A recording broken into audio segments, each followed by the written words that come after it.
யாக்கூப் அலைஹிஸ்ஸலாம் துயரம் மிகுந்தவராக இருந்தார்கள். என்னென்றீங்கன்னா, யூசுப் அலைஹிஸ்ஸலாம் அவர்களோட சகோதரர்கள் போய் ஒரு கிணற்றுக்கு தள்ளி விட்டு போட்டு ஒரு ஆட்டு ரத்தத்தை உடம்புல பூசிட்டு போய் சொன்னாங்க. என்னென்னு பார்த்தீங்கன்னாங்க, மகனை தம்பியை வந்துட்டு நிறைய கடிச்சிட்டு கொண்டு போய் திண்டு சொல்லி போய் சொன்னாங்க. அதை யாக்கூப் அலைஹிஸ்ஸலாம் அவங்க நம்பிட்டாங்க. என்ன இப்படி உண்மையா நடந்திருக்கும்ட்டு. அதுக்கு பிறகு பாத்தீங்கன்னா என்ன நடந்தீங்கன்னா, எகிப்துக்கு செல்லும் பயணம் ஒரு கரவான் கிணற்றுக்கு அருகே யூசுப்பை கண்டுபிடித்து எகிப்துக்கு கொண்டு சென்று ஒரு வசீர் அல்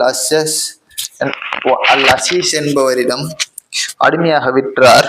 அசீஸ் அவருக்கும் பாதுகாவலராக இருந்தார். யூசுப் அலைஹிஸ்ஸலாம் அறிவும் ஒழுக்கம் காரணமாக அனைவருக்கும் பிடித்திருந்தால் சோதனையும் சிறைக்காலமும் பார்த்தீங்கன்னா, அசீஸின் மனைவி யூசுப்பை தவறான செயலுக்கு ஈர்க்க முயற்சி செய்தார். யூசுப் அலைஹிஸ்ஸலாம் அவர்கள் சமயத்தில் அந்த பாவத்தை அல்லாஹுக்கு பயந்து அந்த பாவத்தை தவிர்த்து ஓடினார். பின்னர் ஒய்யா குற்றச்சாட்டால் யூசுப் சிறையில் அடைக்கப்பட்டார்.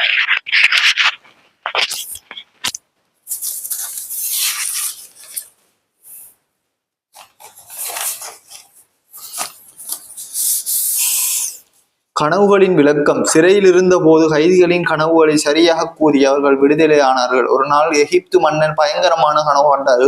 ஏழு மலிந்த பசுக்கள் 7 பருத்த பசுக்களை தின்னுவது போல, 7 வறண்ட தானிய கதிர்கள், 7 பச்சை தானிய கதிர்களுடன். யாரும் விளக்க முடியவில்லை. அப்போது விடுதலையான கைதி யூசுப்பை நினைவுபடுத்தினான். யூசுப் அலைஹிஸ்ஸலாம் கனவின் அர்த்தத்தை சொன்னார். 7 ஆண்டுகள் செழிப்பு வரும், பின்னர் 7 ஆண்டுகள் மோசமான பஞ்சம் வரும். அதற்காக உணவுகளை சேமிக்க வேண்டும் என்று கூறினார்.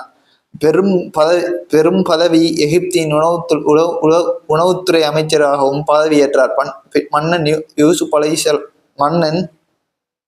யூசுப் அலைஹிஸ்ஸலாம் அவர்களை சிறையிலிருந்து விடுவித்து எகிப்தின் பொருளாதாரம், உணவுத்துறை, போஸ்டி நிர்வாகம் அனைத்தையும் ஒப்படைத்தார். அவருடைய நிர்வாகத்தால் எகிப்து பஞ்சத்தில் இருந்து காப்பாற்றப்பட்டது.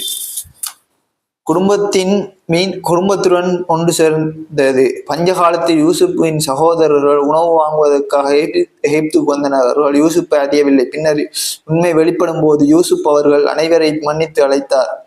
யாக்கூப் அலைஹிஸ்ஸலாம் அவர்கள் நீண்ட நாட்கள் கழித்து தனது மகனை கண்டதால் கண்களில் கண்ணீர் ஒளி விழுந்தன.